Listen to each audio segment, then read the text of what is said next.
Rivediamo velocemente la sequenza in coppia, focus sul nostro cavaliere, chiusura, vuelta classica. Attenzione alle dinamiche di movimento e di gestione delle braccia che utilizza Pietro. Ha scelto immediatamente delle situazioni di braccia molto belle, molto tipiche del nostro ballo di coppia, dove utilizza dei ganci, utilizza degli slide. Anche tutti questi elementi nei video che appartengono alla categoria A1, sono tantissimi video che vedrete mano a mano nello sviluppo del canale, andranno visti con cura. Per ora noi li diamo un po' per scontati perché qua siamo già nel livello B1. Mi raccomando, guardate la leggenda sul canale che trovate nei nostri post. Bene, conti tu? Andiamo, 5, 6, 7 e 1, 2, 3.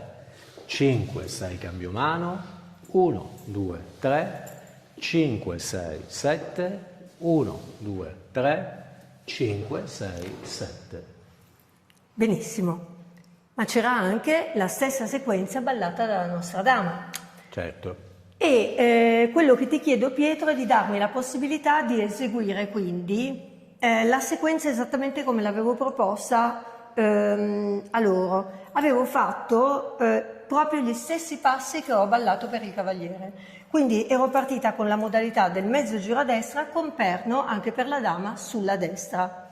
Questo richiede ovviamente una guida un pochino più particolare. Sì, faremo una piccola variazione proprio nella parte finale, quindi in sostituzione della vuelta classica come si è soliti fare, quindi con il giro underarm sotto il braccio, andremo invece a dare un piccolo caricamento con la mano verso il basso per poi guidare la nostra dama con la vuelta cosiddetta livre o vuelta lanciata.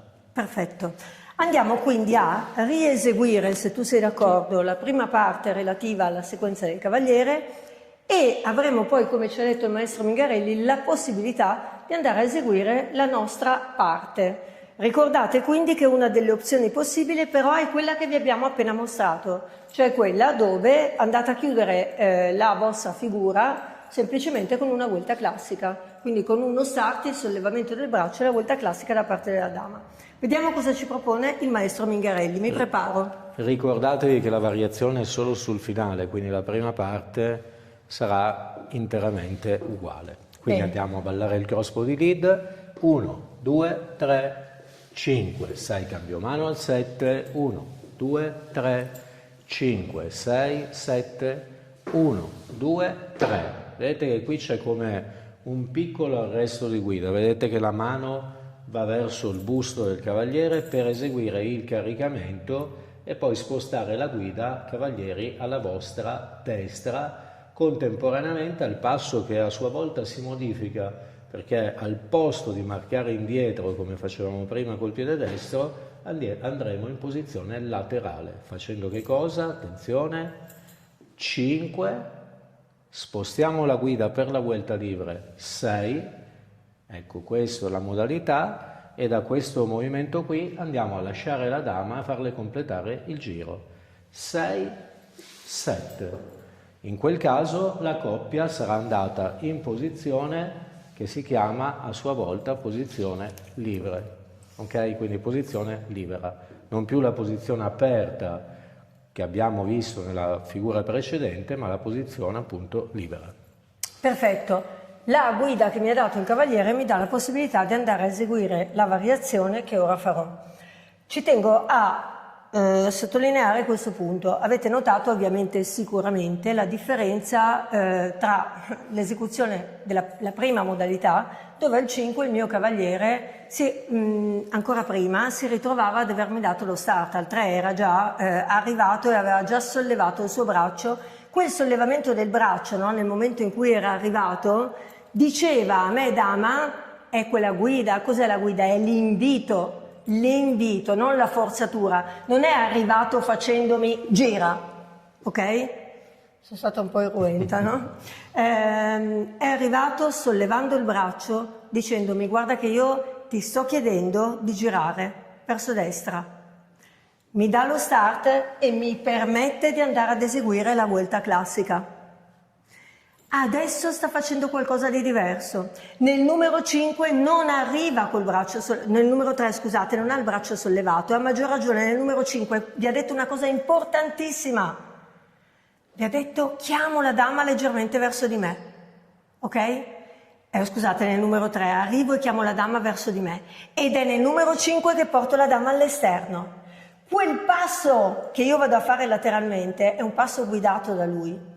È un passo che lui mi invita a fare proprio attraverso questo movimento. Ed ecco che nel 6 arriva quella vuelta lasciata, lanciata, chiamatela un po' come volete, vuelta libre, a me piace molto la terminologia che utilizza il maestro Mingarelli. Nel momento in cui mi dà questa guida, mi dà la possibilità di andare a eseguire il mio perno sulla gamba destra. Ecco il giro dell'altra volta. Se voglio vado a eseguire anche la carissa nel 7. Ora siamo liberi, il cavaliere può ballare il basico o qualunque variazione, la dama completa.